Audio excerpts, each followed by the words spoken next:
So Right. that brings to question, is it going to be done on a county by county basis, or is it going to be as a statewide mandate? This is how our property taxes are going to be addressed.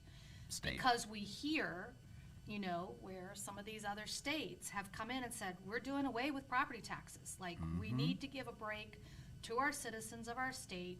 Yes. And I think you gave us really good information the last time, talking Yes. about that 20 mil floor and how the levies kind of affect these things and Yes. different ways that our school systems, our road services, county services, things like that, that also tie into that. The property tax isn't just this one little bucket.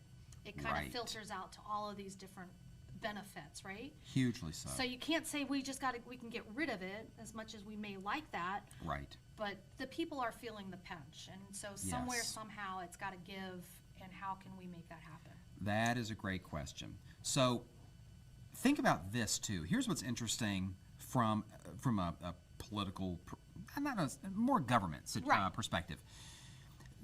The current legislature that we are in now is very different from the one that we were in when I was here last. Right. When I was here last, you had a divided majority caucus. The Senate president and the House Speaker were not on speaking terms. Now is an entirely different situation where, and because of that situation, which was dysfunctional, you didn't really have legislation Right, moving hardly right. at all. Now we are in a very different situation where you have a lot more amicability, I think that's a word, and to where there is so much happening. Right. So we were speaking with our lobbyist, and he said, "Hey, this is an entirely different situation here. Now we're having to just really, keep pace of everything that is being filed."